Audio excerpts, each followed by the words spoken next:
وصلى الله تعالى على خير خلقه ونور عرشه وزينة فرشه سيدنا ومولانا محمد وعلى آله وأصحابه أجمعين برحمتك يا أرحم الراحمين بحق لا إله إلا الله محمد رسول الله صلى الله تعالى عليه وعلى آله وأصحابه وسلم. الحمد لله منشئ الخلق بالعدم ثم الصلاة على المختار في القدم من تذكر جيران بذي السلم واشتدل عن جرام مهلة بدم.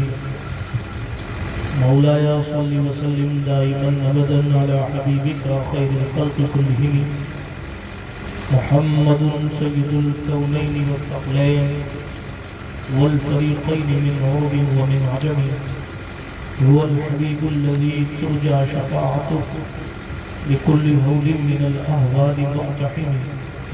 ثم الرضا عن أبي بكر وعن عمر وعن علي وعن عثمان ذي الكرم والآل والصحابة ثم التابعين لهم أهل التقى والنقى والحلم والكرم. يا ربي بالمصطفى بلغ مقاصدنا واغفر لنا واغفر لنا واغفر لنا ما مضى يا واسع الكرم. أما بعد فأعوذ بالله من الشيطان الرجيم. بسم الله الرحمن الرحيم. قل إن كنتم تحبون الله فاتبعوني يحببكم الله إلى آخر الآية كما قال الله تبارك وتعالى في القرآن الكريم. قال النبي صلى الله عليه وسلم من أحب سنتي فقد أحبني ومن أحبني كان معي في الجنة وكما قال عليه الصلاة والسلام. صدق الله العلي العظيم وبلغنا رسوله النبي الأمين المتين الأمي الكريم الرؤوف الرحيم. ونحن على ذلك لمن الشاهدين والشاكرين والآمنين والمطمئنين والحمد لله رب العالمين. ہم پہ احمد کا ہو سایہ، ہم پہ اشرف کا کرم سیدی مختار شرف کا صفا کے واسطے اے شرف زمانہ زمانہ مدد نما درہائے وستراز کلید کرم کشا سرورہ شاہا کریمہ دستگیرہ اشرفہ قربت روح پیغمبر ایک نظر کن سوئمہ. اللہ سبحانہ وتعالیٰ کے لیے تمام تعریفیں ہیں کہ جس نے لفظ کن سے ساری کائنات کو وجود عطا فرمایا. صلاۃ و سلام نبیوں کی مقدس جماعت پر، بالخصوص سید عالم صلی اللہ علیہ وسلم کی ذات اقدس پر کہ قدرت نے جنہیں نبیوں اور رسولوں کا سردار فرمایا. ای اسلاف کے طریقے کے مطابق رسول والے رسول کی بارگاہ میں جی لگا کر بآواز بلند درود شریف کو نذرانہ پیش فرمائیں. پڑھیں اللہم صلی علی سیدنا نبینا مولانا و مولانا محمد وعلى آل سیدنا مولانا محمد صلاة تنجینا بها من جميع الأهوال والآفات وتقضي لنا بها جميع الحاجات وتطهرنا بها من جميع السيئات وترفعنا بها عندك على الدرجات وتبلغنا بها أقصى الغايات من جميع الخيرات في الحياة وبعد الممات إنك قريب مجيب الدعوات وأنت على كل شيء قدير. اللہ پاک کا احسان ہے کہ اس نے مجھے آپ کو ہم سب کو اس محفل پاک میں بیٹھنے کی توفیق بخشی ہے. دل کی عطا گہرائیوں سے مبارکبادی ان تمامی حضرات کو جنہوں نے حضور نبی اکرم صلی اللہ علیہ وسلم کی سنت کی ادائیگی کی خوشی کے موقع پر اس محفل سعید کو سجایا ہے. آپ میں سے کتنے لوگوں کو درود شریف آتی ہے؟ ہاتھ اٹھا کر بتائیں آپ میں سے کتنے لوگوں کو درود شریف آتی ہے؟ جب ہاتھ نیچے کر لیں. اب وہ لوگ بتائیں جنہوں نے بھی میرے کہنے کے بعد درود شریف پڑھی ہے، وہ لوگ ہاتھ اونچا کریں. بابا سے بلند جنہوں نے پڑھی ہے. جھوٹ مت بولیے گا، یہ محفل رسول ہے. وبال آیا تو پیر صاحب نہیں بچائیں گے. ایمانداری سے بتائیے گا کہ کہنے کے بعد کتنے لوگوں نے پڑھی ہے بلند آواز سے. باقی لوگوں نے کیوں نہیں پڑھی؟ مودی جی کے کہنے میں پڑھو.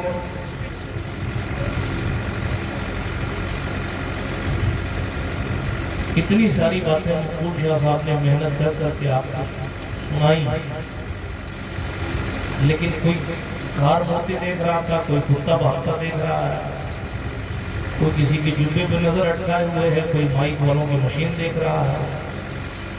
آپ ایسے جلسوں میں جب بھی جاتے ہیں تو اس کا ایک کچھ مقصد ہوتا ہے نا. پہلا مقصد تو یہ ہوتا ہے کہ ثواب کمانے جا رہے ہیں. دوسرا مقصد یہ ہوتا ہے کہ کچھ سیکھنے جا رہے ہیں. بات سمجھ آئی؟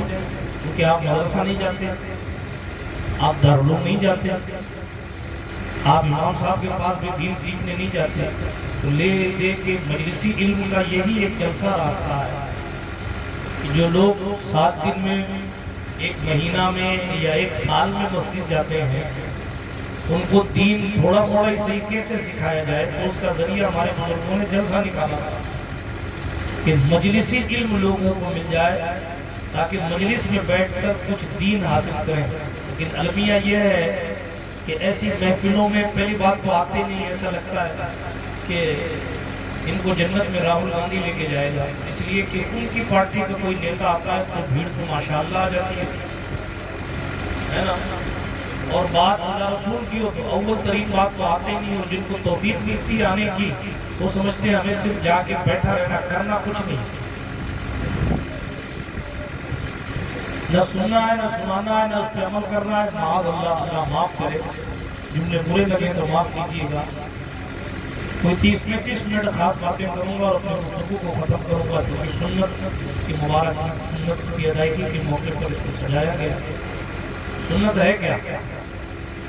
سنت کہتے کسے ہیں؟ ہمارے یہاں تو سنت صرف ایک ہی چیز کو کہتے ہیں, اس کی سنت. ادھر باڑمیر جیسلمیر میں چلے جائیے وہ لوگ نذرانے کو سنت پیش نہیں کی. دوسری جگہ چلے جائیے تو وہ ختنہ کو سنت کہتے ہیں کہ صاحب یہ سنت, باقی کچھ سنت ہی نہیں ہے. ہمیں پتہ ہی نہیں کہ شب برات کا حلوہ سنت ہے یا نہیں ہے, ہمیں پتہ ہی نہیں, چونکہ ہم نے دین نہیں پڑھا.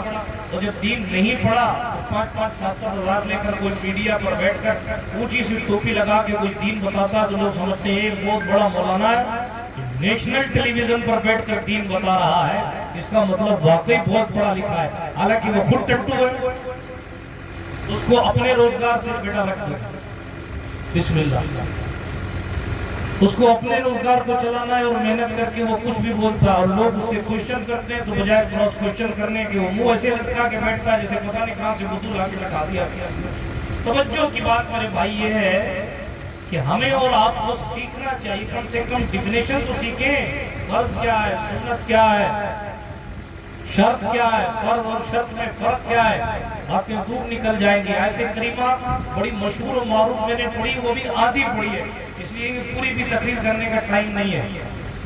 اللہ فرماتا ہے محبوب آپ ارشاد فرمائیں, اگر تم اللہ سے محبت کرتے ہو, اللہ کو محبوب بنانا چاہتے ہو, اللہ کے محبوب بننا چاہتے ہو, فاتبعونی, اللہ کے رسول سے کہلوایا گیا آپ ارشاد فرمائیں کہ میری اتباع کرو.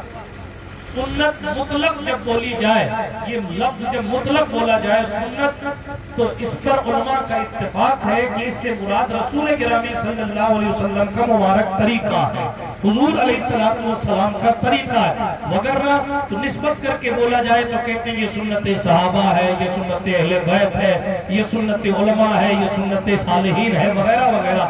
یہ نسبت کر کے بولی جائے. سنت کا لغوی معنی ڈکشنری کے اعتبار سے تو طریقہ ہوتا ہے, لیکن جب بغیر کسی قید, بغیر کسی نسبت کے لفظ سنت بولا جاتا ہے تو جیسے مطلق لفظ سنت کا استعمال کیا تو اس سے مراد اللہ کے رسول صلی اللہ علیہ وسلم کا طریقہ ہے.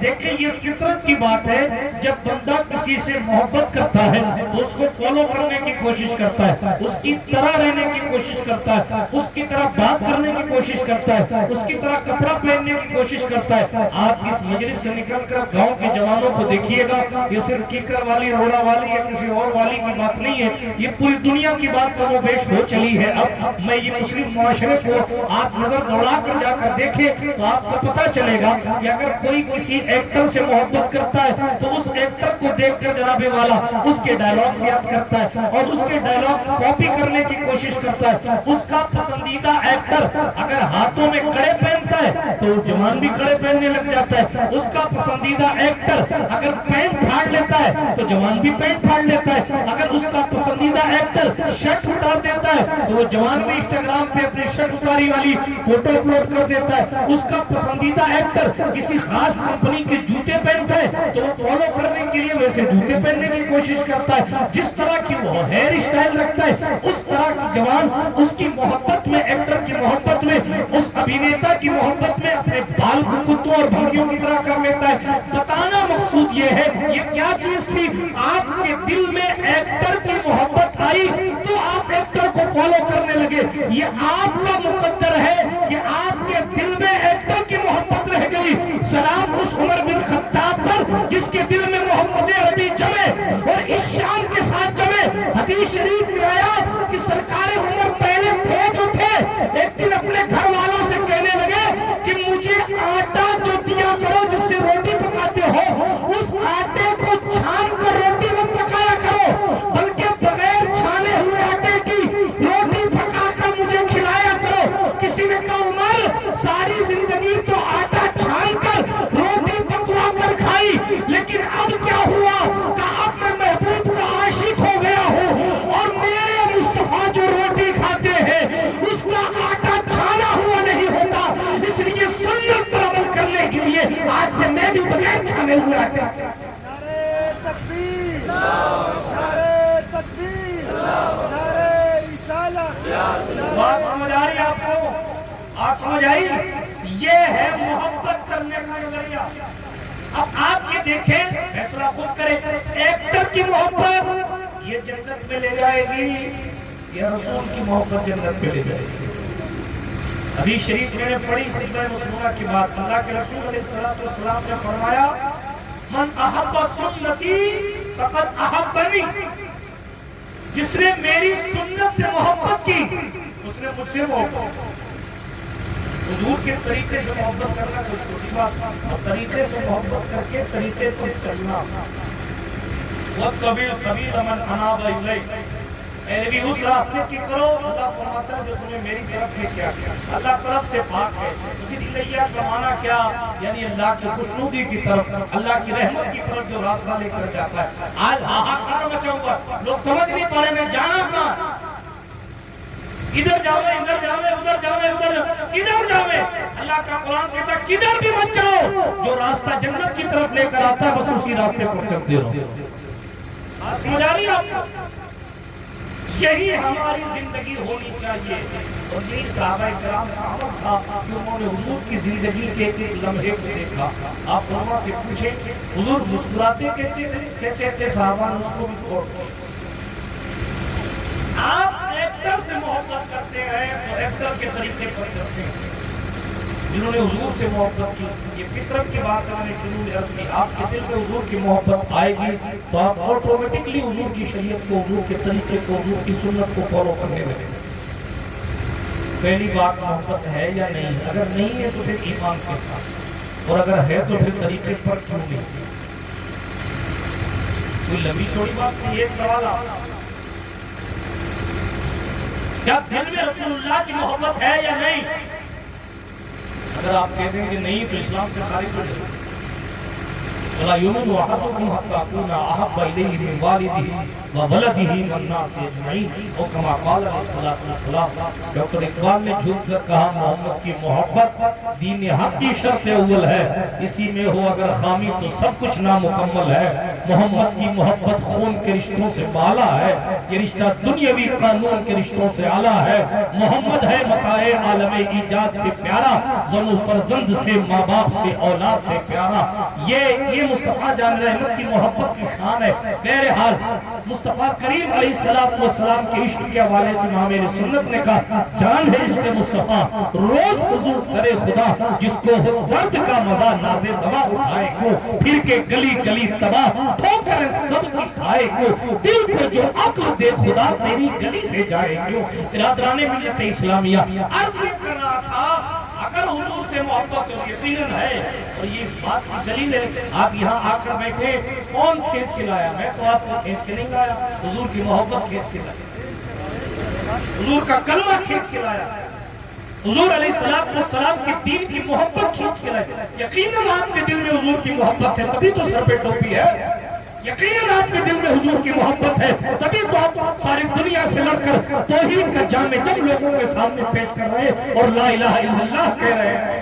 اللہ کے رسول علیہ السلام کہ خود ارشاد والا شان بلکہ حدیث قدسی ہے. سرکار امام علی رضا رضی اللہ تعالیٰ عنہ علی جدی علیہ السلام کا فرمان علی شان نیشاپور میں کھڑے ہو کر انہوں نے حدیث مبارکہ کو محمد بن اسلم توسی اور امام ابو زرع کے سامنے کھڑے ہو کر پڑھا تھا. جس دور میں تقریباً 20,000 لوگوں نے اس حدیث پاک کو نقل کیا تھا. امام احمد بن حنبل نے لکھا ہے یہ وہ حدیث مبارکہ کی سند ہے کہ اس سند کو اگر کسی مجنون پاگل پر پڑھ کے دم کر دیا جائے تو اللہ اس کا پاگل پر دور کر کے اس کو شفا عطا فرما دیتا ہے. حضرت سرکار امام علی رضا نے کہا تھا حدثنی ابی موسیٰ القاظم عن ابی جعفر الصادق عن ابی سرکار جعفر صادق کے والد حضرت سرکار امام محمد باقر کہتے ہیں ابی محمد بن باقر عن ابی زین العابدین علی بن حسین عن ابی حسین بن علی عن علی بن ابی طالب عن علی بن ابی طالب قال قرۃ عینی وحبیبی عن قرۃ عینی وحبیبی رسول اللہ صلی اللہ تعالی علیہ وسلم عن جبریل علیہ السلام قال سمعت رب عز وجل یقول لا الہ الا اللہ اسمی فمن قال دخل حسنی وامن من عذابی او کما قال علیہ السلام. سند مبارک یہ امام علی رضا نے کہا مجھے حدیث بیان کی میرے والد موسیٰ کاظم نے انہیں حدیث مبارکہ بیان کی ان کے والد سرکار امام جعفر صادق نے انہیں حدیث مبارکہ بیان کی ان کے والد امام محمد الباقر نے انہیں حدیث مبارکہ بیان کی ان کے والد سرکار امام زین العابدین سید سجاد تاجدار کربلا نے انہیں حدیث مبارکہ بیان کی تاجدار کربلا زمیندار کربلا اسیر کشور سرکار مصطفیٰ جانے اسیر کشور شہادت حضرت امیر کشور شہادت اسیر کربلا حضرت سرکار سید السادات امام عرش مقام علی جدی علیہ السلام امام حسین نے انہیں روایت کی انہوں نے حدیث روایت کی اپنے والد حضرت امام المشارق والمغارب مطلوب کل طالب امیر المومنین خلیفۃ المسلمین حضرت علی بن ابو طالب کرم اللہ تعالی وجہ کریم سے وہ کہتے ہیں مجھ سے حدیث بیان کی میری آنکھوں کی ٹھنڈک میرے محبوب رسول اعظم صلی اللہ علیہ وسلم نے. حضور فرماتے ہیں مجھے کہا جبریل نے. جبریل کہتے ہیں میں نے رب کو فرماتے ہوئے سنا لا الہ الا اللہ میرا قلعہ ہے. لا الہ الا اللہ میرا قلعہ ہے. کسی کے پاس جیسلمیر کا قلعہ ہے, کسی کے پاس آمیر کا قلعہ ہے, کسی کے پاس مہران گڑھ کا قلعہ, مگر قلعے والوں کا پتہ نہیں اور قلعوں میں کبوتریں بیٹ کر رہی ہیں. مگر آپ اپنے مقدر پر ناز کیجئے کہ قدرت نے آپ کو جیسلمیر کے قلعے والا نہیں بلکہ اپنے قلعے والا بنایا ہے. اور اللہ نے فرمایا لا الہ الا اللہ میرا قلعہ ہے اور جس نے لا الہ الا اللہ کہا وہ میرے قلعے میں داخل ہو گیا اور جو میرے قلعے میں داخل ہو گیا اس نے میرے عذاب سے امان پا لیا. میرے حال یہ اللہ کے رسول کی محبت ہے کہ ہمارے سینے میں توحید کی شمع روشن ہے. بات اتنی ہے کہ اس محبت کی لوگ کو تیز کرنا ہے. دوسری جو دنیا کی محبتیں اس دوسری محبتوں کو کم کرنا ہے اور حضور کی محبت کو بڑھا دینا. اتنا سا کام کرنا, صرف اتنا سا کام کرنا. کیا دنیا میں جتنے رشتے ناتے, جتنے تعلقات, جتنی دوستیاں, جتنی رنگینیاں ہیں, سب کی محبت کو ڈاؤن کرنا. حضور کی محبت صلی اللہ علیہ وسلم کو تھوڑا سا اور بڑھا دینا ہے اپنے دل میں. بڑھے گی کیسے؟ اس کے کئی طریقے ہیں. اس میں ایک طریقہ یہ بھی ہے کہ آپ حضور کی سیرت کو پڑھو. آپ کسی سے محبت کرتے ہو اس لیے کہ وہ دکھتا اچھا ہے. بتاؤ کائنات میں حضور سے اچھا کون دکھتا ہے؟ آپ کسی سے محبت کرتے ہو اس لیے کہ اس کے بولنے کا انداز بڑا اچھا ہے, اس کے ڈائلاگ بڑے اچھے ہیں. حالانکہ حضور علیہ السلام کے جملوں کی شان یہ الفاظ لفظ ایک استعمال فرماتے ہیں معنی کئی نکلتے ہیں. ہمارے اور آپ کے نبی نے فرمایا اجیب تو جوامع الکلم, مجھے جوامع الکلم دیا گیا. حضور بولتے ایک بات ہے نکلتی کئی ساری باتیں. یہ تو حضور کی کلام کی فصاحت ہے. اور بات کرنے کے انداز کے حوالے سے حضرت ابو ہریرہ نے کہا, سرکار ابو ہریرہ کہتے ہیں میرے محبوب جب بولتے تھے تو ایسا لگتا تھا کہ لبوں سے پھول جھڑ رہے ہیں. حضرت ابو ہریرہ کہتے ہیں حضور کے دندان مبارک, دانت مبارک حضور کے جب نظر آتے تو ہمارے اور آپ کے نبی کے دانت کی روشنی سے سامنے کی دیوار پر روشنی ہو جائے. ایسا جب کوئی ہے نہیں لمبا ہو جائے گا، لیکن بتانا یہ جب حضور جیسا کوئی ہے نہیں تو پھر حضور جتنی محبت کسی اور سے کیسے کر سکتے؟ حضور جیسے تو آپ کے ابا بھی نہیں، میرے ابا بھی نہیں، حضور کے جیسے، حضور علیہ السلام کے جیسا کائنات میں کوئی ہے ہی نہیں۔ جب حضور کے جیسا کائنات میں نہیں ہے تو پھر ہمیں حضور سے جیسی محبت کرنی ہے ویسی کسی سے نہیں۔ بات سمجھ آئی؟ قرآن کہتا ہے اتباع کرو رسول پاک، اللہ کے رسول نے، اللہ نے فرمایا اپنے محبوب سے آپ کو فاتبعونی، میری اتباع کرو، حضور کی سنت کو اپناؤ، حضور کے طریقے پر چلو۔ اب سنت ہر جگہ، ہر سنت کو اپنانے کی کوشش کرو۔ سنت میں بھی کیٹیگریز ہوتی ہیں، موقعہ، غیر موقعہ، سنت مستحبہ کا لفظ بھی بولا جاتا ہے۔ بات سمجھ آ رہی ہے؟ اوپر سے نہیں جا رہی ہے؟ آپ اٹھا کر کہیں یا رسول اللہ، توجہ ہے، تیزی کے ساتھ آگے بڑھتا ہوں۔ تو حضور علیہ السلام کے طریقے پر چلنا یہ ہماری اور آپ کی زندگی کا مشن ہے۔ آپ دیکھیں جن لوگوں نے حضور کو دیکھا انہوں نے حضور علیہ السلام کے طریقے پر کس طرح عمل کیا۔ حالانکہ عقل یہ کہتی ہے میں آپ کے سامنے ہوں، آپ میرے سامنے ہیں، ظاہر بات ہے کہ آپ میری صبح شام دن رات دیکھیں گے تو آپ پھر میرے اعمال میں سے، میری گفتار کے انداز سے، میری بات چیت کی کنڈیشن سے پھر آپ فیصلہ کریں گے کہ مجھے ان کی کون سی بات لینی ہے اور کون سی نہیں لینی ہے۔ یا کسی بڑے کو بھی دیکھیں گے آپ، میں تو بہت چھوٹا ہوں، کسی بڑے کو بھی دیکھیں گے تو آپ ظاہر بات ہے کہ اس کی ہر ادا کو فالو کرنے کی کوشش نہیں کریں گے، اس لیے کہیں نہ کہیں آپ کو ڈیفیکٹ لگے گا، یار یہاں یہ نہیں بولنا چاہیے تھا، انہوں نے یہ بول دیا وغیرہ وغیرہ۔ لیکن یہ حضور کی ذات ہے کہ حضور علیہ السلام سے صحابہ نے اتنی ٹوٹ کے محبت کی، آپ سن کر حیرت کریں گے۔ عبداللہ بن عمر رضی اللہ تعالیٰ عنہ صحابی رسول ہیں، ان کے بارے میں حدیث میں آیا، روایت میں آیا کہ وہ چلتے چلتے بیٹھ جاتے تھے، ضرورت نہیں ہوتی پھر بھی رفع حاجت کے لیے بیٹھ جاتے تھے۔ لوگوں نے کہا اس طرح تو لوگ آپ کو دیوانہ کہیں گے، یہ کیا ہے؟ کہا بس میں نے یہاں حضور کو بیٹھے دیکھا تھا اس لیے بیٹھ جا رہا ہوں، وہاں چلتے دیکھا تھا اس لیے چل رہا ہوں۔ یہ ہے دیوانگی، یہ ہے حضور سے صحیح معنوں میں محبت کر کے حضور کو فالو کرنا۔ آپ دیکھیں فالو کرنے کی شان میں ام المومنین میری ماں عائشہ صدیقہ رضی اللہ تعالیٰ عنہ فرماتی ہے میں نے بہتوں کو دیکھا مگر فاطمہ جیسا کسی کو نہیں۔ سبحان اللہ سبحان اللہ، اس نام پہ کوئی کمپرومائز نہ کل تھا نہ آج ہے۔ کیا سیدہ فاطمہ جیسا کسی کو نہیں دیکھا۔ سنت دیکھنی ہے، سنت پر عمل دیکھنا ہے تو ذرا سیدہ زہرا کو دیکھیں۔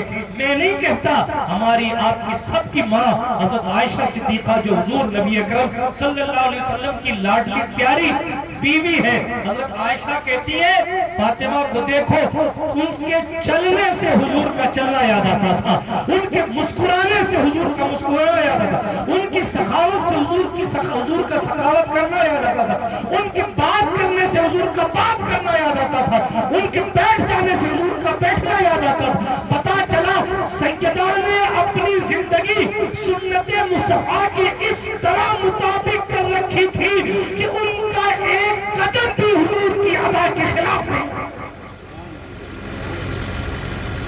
یہ فنائیت کی منزل ہے، یہ ذات رسول پر فنا ہو جانے کی کنڈیشن۔ ایک سے بڑھ کر ایک حضرت ابوبکر صدیق کو دیکھیں، ان کی زندگی میں کیا کیا بیان کروں۔ حضرت عائشہ صدیقہ کی روایت ہے، حضرت ابوبکر صدیق کے وصال کا وقت قریب آیا تو پوچھنے کہ بیٹی عائشہ حضور نے وصال کس دن کیا تھا؟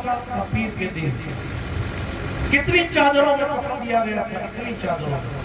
یہ ساری چیزیں کیوں پوچھ رہے ہیں؟ اس لیے کہ دل تمنا کر رہا ہے جس دن محبوب جائے اس دن میں بھی جاؤں، یعنی دنیا سے جانے میں بھی سنت ادا کرنا، جانے کے بعد بھی کفن کتنے کپڑے میں رحمت للعالمین صلی اللہ علیہ وسلم کو پیش کیا گیا، اتنے ہی کپڑے میں کفن مجھے بھی پیش کیا جائے۔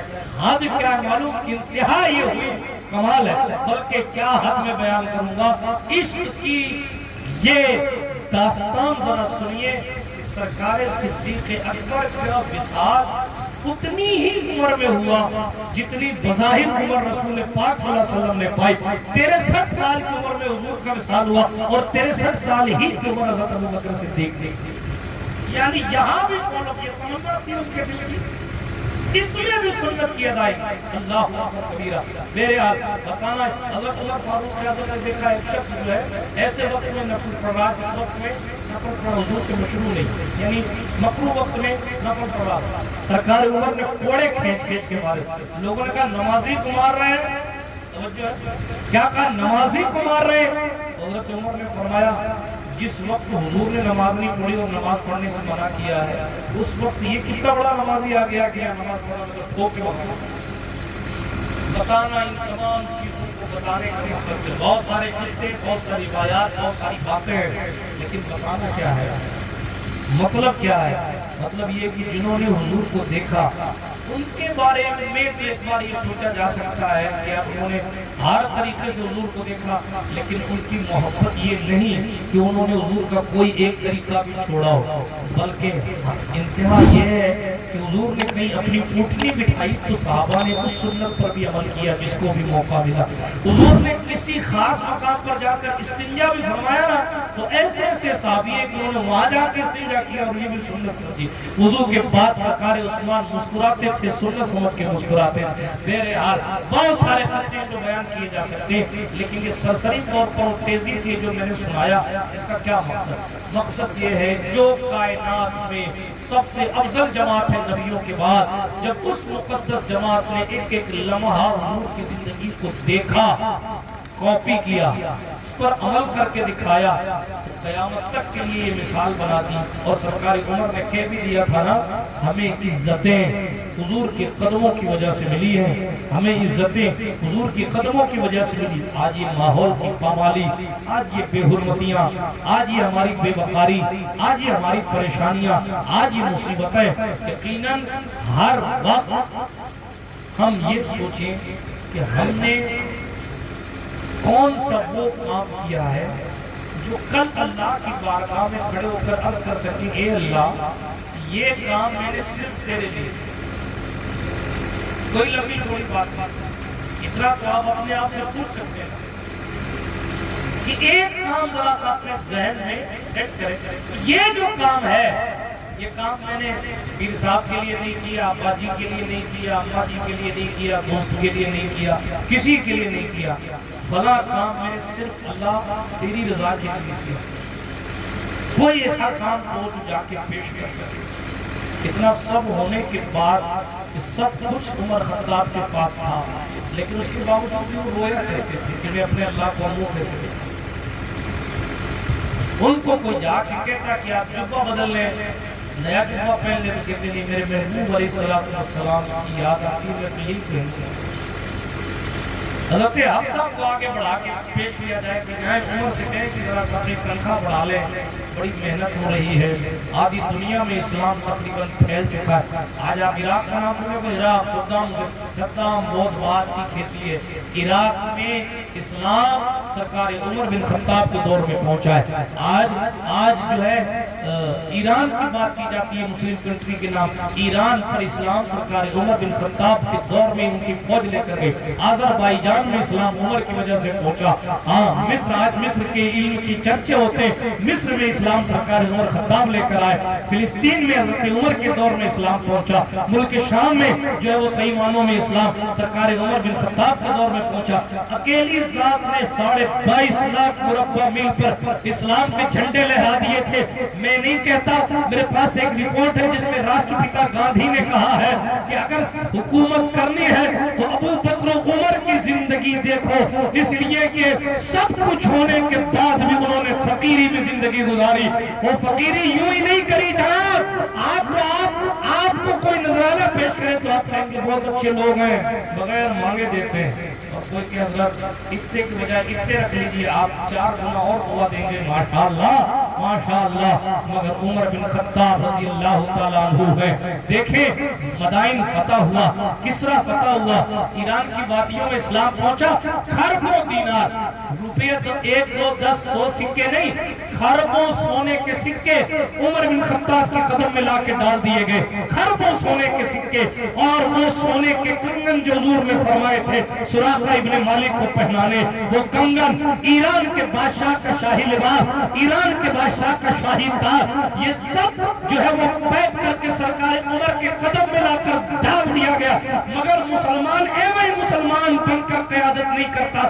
آج کا مسلمان تو بھائی کے پیسے دبا لیتا ہے اور پھر کہتا ہے ہمیں فلاں لوگ پریشان کر رہے۔ جناب آپ خود اپنے آپ کو پریشان کر رہے ہیں۔ ظلم کہتے ہی ہے وضع الشیء علی غیر محلہ، چیز کا اپنے محل کے علاوہ کسی اور جگہ رکھنا ظلم کہلاتا ہے۔ آپ پیدا عبادت کے لیے کیے گئے تھے، لیکن آپ نے بجائے عبادت کرنے کے عیاشی اپنا مقدر بنا لیا، جوئے اپنے نصیب میں جوئے لے آئے، عادتیں اپنی شراب کے بنا لی۔ بیٹا عیاشیوں کی دلدل میں پھنستا ہے۔ آپ ہاتھ پکڑ کے نہیں کہتا کہ شراب پیے گا تو گھر سے نکال دوں گا، کیوں نہیں کہتا؟ کیوں نہیں کہتا؟ بیٹا نماز پڑھنے نہیں جاتا، کیوں نہیں کہتا باپ کہ تو اللہ کے گھر جاؤ، ایک دن قبر میں جانا ہے؟ اس لیے کہ آپ نے دنیا کو اہم سمجھا اور دین کو کم سمجھا، ڈاکٹر کی بات کو اہمیت دی، رسول پاک کے جملوں پر آپ کا کان نہیں بھرا۔ ہمارے اعمال کی سزائیں ہماری نگاہوں کے سامنے، وہ سرکار عمر خطاب، آخری بات اسی پر بات کو ختم کرتا ہوں۔ سرکار عمر بن خطاب رضی اللہ تعالیٰ کئی ارب سونا سونے کے سکے حضرت عمر کے قدم میں لا کر امیر المومنین آدھی دنیا میں چرچا ہے عمر کا، عیسائی ان کے نام سے کاپتے ہیں، یہودی ان کو دیکھنے کے لیے لائن لگا کے کھڑے رہتے ہیں کہ کب آئے فلسطین فتح کرنے والے ابو عبیدہ الجراح کی دعوت پر ان کے امیر، تو ہم ذرا دیکھیں کہ ان کا امیر دکھتا کیسے۔ اس وقت عیسائی سمفونیاں ان کے پاس تھا، ایران، فارس، اسلام دشمن طاقتیں جس کا نام سن کر لرز جاتی تھی، اس عمر کے سامنے لا کے پیسے رکھتے تھے۔ مگر حضرت عمر بن خطاب رضی اللہ تعالیٰ نے کیا کیا؟ ان پیسوں کا وہ چھوڑیے، صرف ایک بات کہتا ہوں، پچھلی تقریروں میں بھی کہا کیا وہ جو ایران کے بادشاہ کا لباس تھا نا، لباس شاہی لباس، الشاہی تاج، کسرا تھا ایران کا بادشاہ تھا، بہت بڑا امپائر تھا ایران کا، بہت بڑی حکومت تھی، مسلمانوں نے بھگا دیا۔ وہ ایران کے بادشاہ کا شاہی لباس اور شاہی تاج سرکار عمر کے سامنے رکھا گیا، اور یہ دیجئے، یہ شاہی تاج ہے، یہ شاہی لباس ہے ایران کے بادشاہ کا۔ حضرت عمر چاہتے تو خود پہن لیتے نا، حضرت عمر چاہتے تو کسی معزز صحابی یا تابعی کو دے دیتے کہ صاحب بادشاہ ایران کا لباس ہے، لو تم رکھ لو، تم بھی یاد کرو گے۔ مگر عمر کو بھی جو تاریخ اتہاس بنانا تھا، علماء کی بھی توجہ چاہتا تھا۔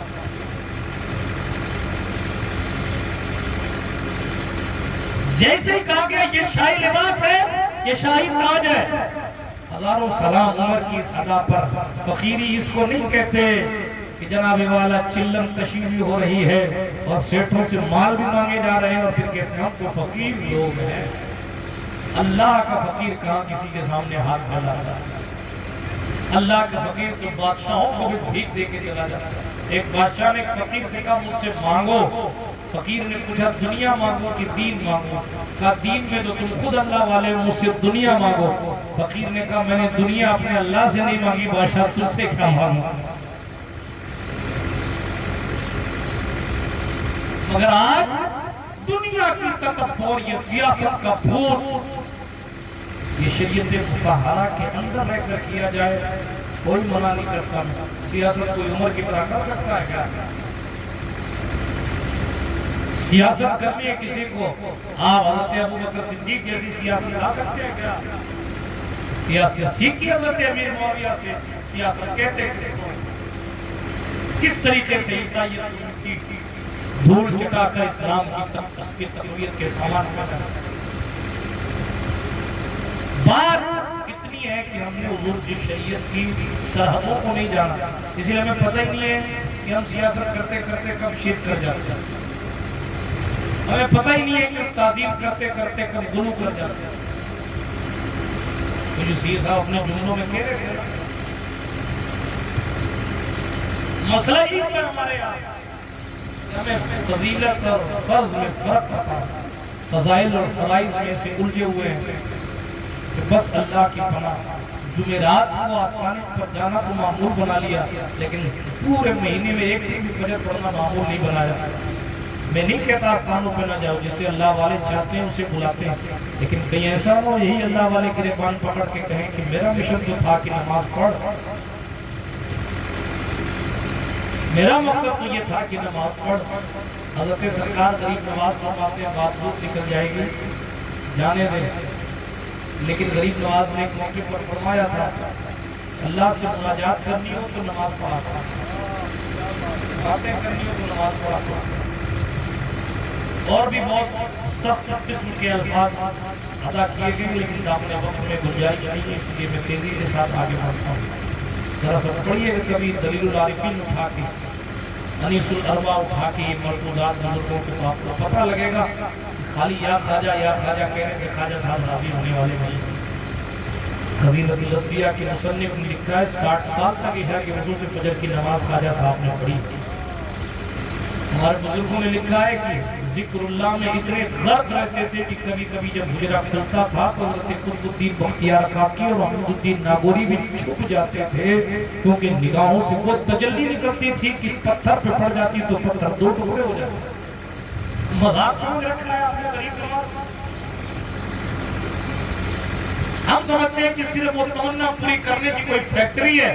ارے وہ حسین کا بیٹا ہے، وہ نہیں پوچھے گا قیامت میں کہ میرے دادا علی اصغر شہید ہو گئے اس لیے کہ نماز بچائی جائے، اور تو نمازوں کے ٹائم میں عرس کے نام پہ، جلوس کے نام پر اور جناب والا تگڑم و سفر کے نام پہ نمازوں کو چھوڑ کر 250 کلومیٹر پیدل چادر لے کر آنے کی بات کر کے 10 دن تک نمازیں چھوڑ کے پھر کہتا میں خواجہ کا عاشق ہوں.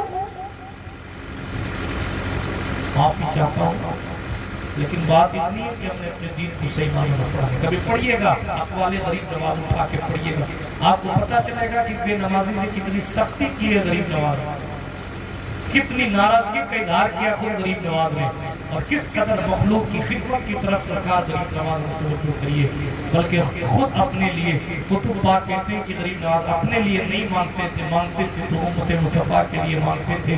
بلکہ میرا ذہن خطا نہیں کر رہا تو حضرت نجم سرکار رحمت اللہ تعالیٰ علیہ نے اپنی کتاب مناقب الحبیب میں لکھا ہے کہ سرکار غریب نواز نے ایک دن دعا کی کہ اللہ امت کے جتنے غم ہیں وہ سب مجھے دے. آپ اپنا ایک بیگا تو بڑی بات ہے، 1 انچ کسی کو نہیں دینا چاہتے. اور ایسے کیسے میں پیر صاحب نے مانا ہوگا، پیر صاحب کی عزت بہت اچھی ہے، ہاتھ چون کے کنارے ہو جائے. بات مسجد مدرسے کی اسکول کی کریں تو شاید ایسے تو پارٹیوں میں خرچہ کرنے کے لیے، ڈیجوں میں خرچہ کرنے کے لیے، موبائلوں پہ خرچہ کرنے کے لیے ہزاروں لاکھوں روپے ہیں، لیکن مسجد کا غلہ سامنے رکھ دیا جائے تو 100 کی نوٹ بھی بہت بڑی لگتی ہے. اس کے خلاف کچھ نہیں، سب کا حساب ہونا ہے. بات تو میں ختم کر رہا تھا، سرکار عمر خطاب نے کیا کیا، وہ ایران کا اشتائی کے بعد آپ کو 3 صاحب اگر رومال دے دیتے ہیں تو آپ فخر سے پہن کے آنا چاہیے. اس لیے کہ نسبتوں پر فخر کرنا ہی تو ہماری شان ہے. ہمارے پاس نسبتوں کے سوا بچا کیا ہے؟ ہمارے پاس نسبتوں کے سوا بچا کیا؟ عمل تو اس طرح کے ہیں نہیں کہ ہم جنت میں جانے کے دعوے کریں. یا تو حضور کی نسبت ہے، یا آل حضور کی نسبت ہے، یا وفاداران حضور کی نسبت ہے. جن نسبتوں پر یہ امید بنی ہوئی ہے کہ کل یہ اشارے کریں گے، سفارشیں کریں گے، بارگاہ رسالت میں عرضیاں لگائیں گے، رسول اللہ کی بارگاہ میں کہیں گے تو کام نکل جائے گا. ورنہ تو پھر ہمارا کوئی کام ایسا تو نہیں ہے جو جنت میں لے جانے والے کا. اچھا، شاعروں نے بھی اس طرف توجہ دلائی اور سہارے سہارے دیے. اچھے ان کے ہیں تو اے کیف برے ہیں کس کے, اچھے ان کے ہیں تو اے کیف برے ہیں کس کے. اے شہیدی کو اپنی, اے شہیدی کو ہے اپنی امت ہے پیاری ساری.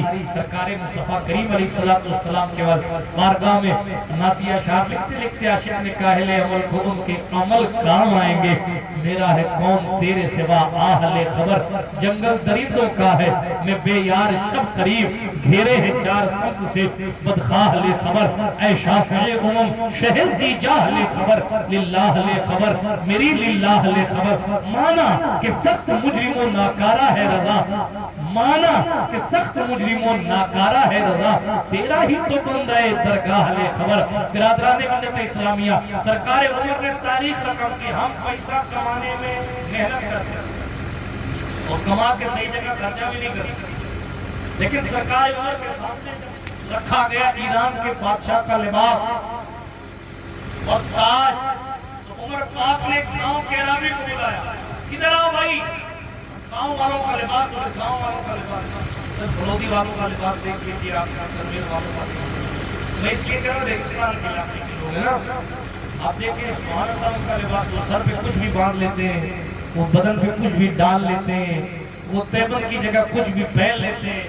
اسی طرح کے کوئی اللہ والے راوی رہے ہوں گے. کتنا تصور ہے, اللہ اکبر. سرکار عمر نے گاؤں کے راوی کو بولا, ادھر آؤ. تو امیر المومنین کی خدمت میں حاضر ہے. امیر المومنین نے جس شان کے ساتھ اخلاق کا مظاہرہ کیا ہے, اللہ اکبر. آج چار تقریریں ہو جائیں میری طرح تو مزاج بدل جاتا ہے, مگر آخر دنیا پر حکومت کرنے کے بعد بھی اگر کوئی عمر کو زور سے بول دیتا, عمر سے پانی منگوا لیتا, عمر سے انجانے میں اگر کوئی, یہ قادسیہ جنگ جب مکمل ہوئی تھی تو اس کی خبر لے کر ایک شخص حضرت عمر مدینہ طیبہ عراق جانے والے راستے پہ کھڑے ہو کے انتظار کرتے تھے کوئی آوے خبر لے کے قادسیہ میں کیا ہوا. جنگ قادسیہ ویکیپیڈیا پہ پڑھ لیجئے گا اور موضوعات آپ کو مل جائیں گے. یہ بادشاہ فارس سے پہلی جنگ تھی. 1,36,000 یا 1,20,000 1,20,000 لوگوں کو بادشاہ فارس نے رستم کی قیادت میں بھیجا تھا اور 300 ہاتھیوں کو بھیجا تھا مسلمانوں سے لڑنے کے لیے.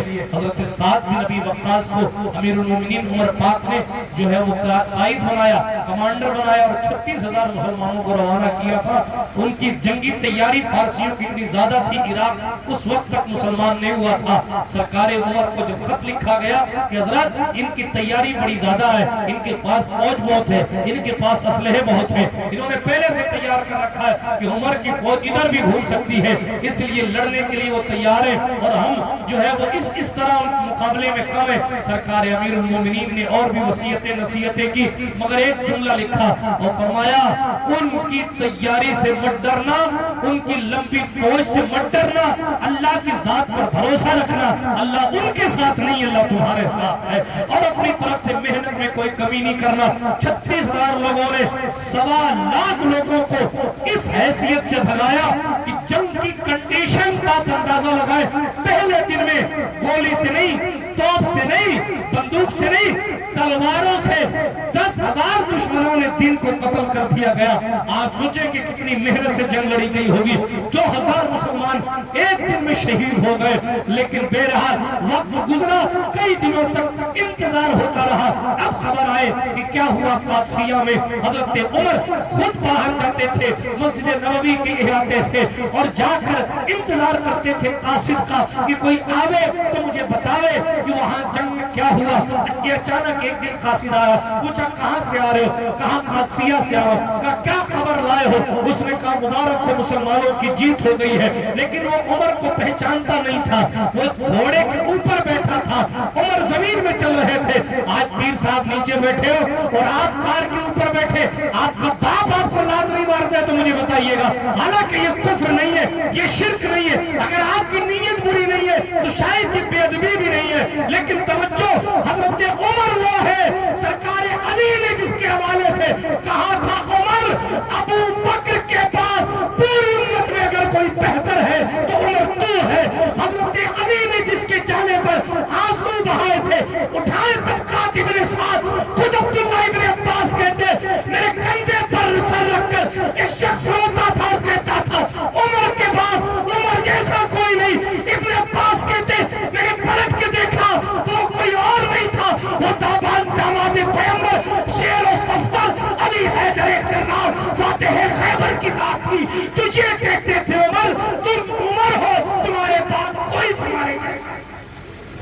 امام اہل سنت نے کہا ترجمان نبی، ہم زبان نبی، جانے شان عدالت پہ لاکھوں سلام، وہ عمر جس کے آدھا پہ شہدہ سکر، اس خدا دوست حضرت پہ لاکھوں سلام۔ عمر زمین پہ چل رہے، وہ گھوڑے میں بیٹھا ہوا، اس کو نہیں معلوم کہ جو فوج وہاں پیٹ رہی ہے وہ انہی کے اندر کام کرتی ہے۔